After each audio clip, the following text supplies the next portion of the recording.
Namaskar. Today, we're going to dig into a really fascinating philosophy, one that looks at all our huge global crises, ecological collapse, social division, all of it, and says, hey, these aren't separate problems.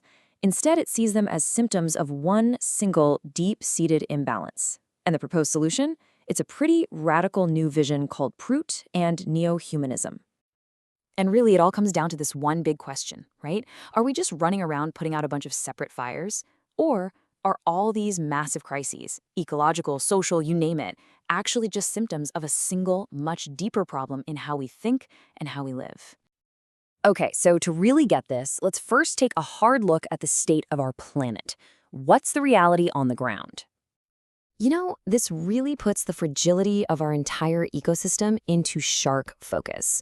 Think about it.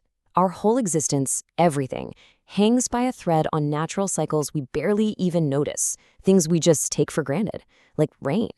I mean, just imagine if it stopped raining everywhere on Earth for just 1 year. That's it. The whole system collapses. It's a sobering thought, isn't it? And here's the kicker. According to this perspective, most of the disasters we're seeing today aren't just random acts of nature. Nope. They're the direct result of what we're doing. We're talking about things like out-of-control deforestation that messes with weather patterns, or indiscriminately sucking resources like coal, oil, and water right out of the ground. And it's not just physical stuff, it's even the way we split society into us versus them. At the end of the day, these are all self-inflicted wounds. But it doesn't stop there. The argument goes even deeper, connecting all these physical problems to what it calls an ideological sickness. Basically, a crisis happening in our minds and in the very structures of our societies. So this philosophy points to what it calls 3 psychic calamities, 3 ways that flawed systems really mess with us. First up is suppression. This is when the system just boxes your mind in, blocking off all the ways it could expand. Then you've got repression, which stops you from expressing who you really are, leading to this kind of defeated feeling. And finally, there's oppression, which is when your actions and even your desires get punished, basically crushing your spirit until those desires just die out. And this is where we get to a really sharp critique of the big systems that have dominated the world. From this point of view, both capitalism and communism have, failed humanity. One is described as making people slaves, but the other?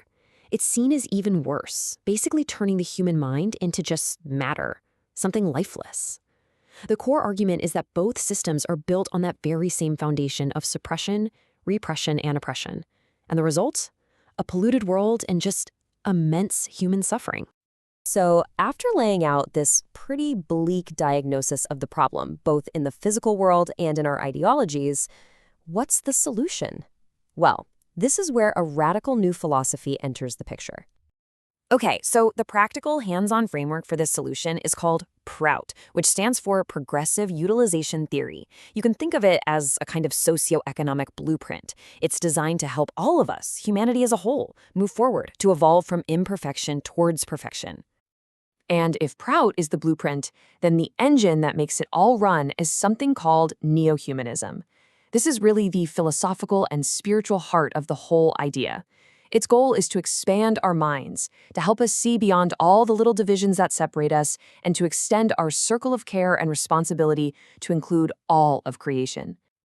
And that whole idea is captured perfectly in this one simple but incredibly powerful statement. It's a fundamental shift, right?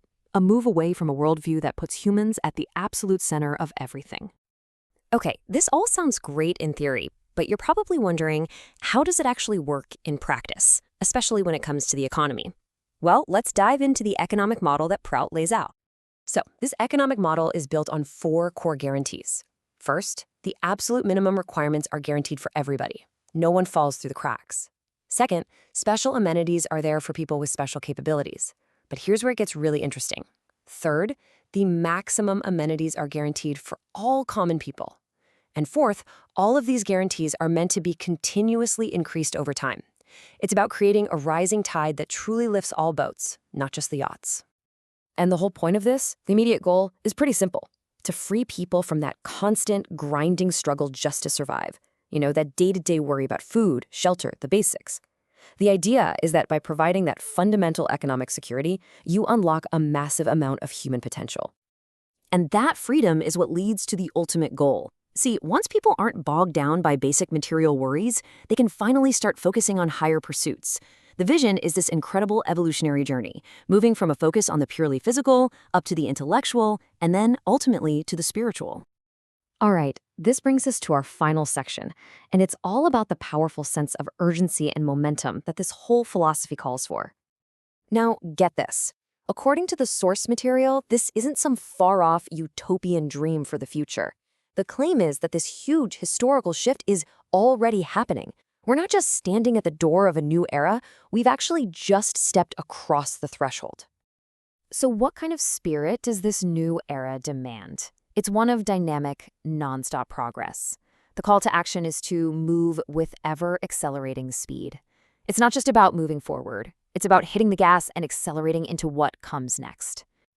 And it all builds to this incredibly provocative and personal challenge. It's a direct call to action, a powerful reminder that real change doesn't just happen on its own. It needs individuals who are willing to step up and lead the way. It really leaves you with a question, doesn't it? Who's going to answer that call? If you found this breakdown valuable, please subscribe to the channel and like the video. It really helps us continue to bring you these explainers. Thanks for watching.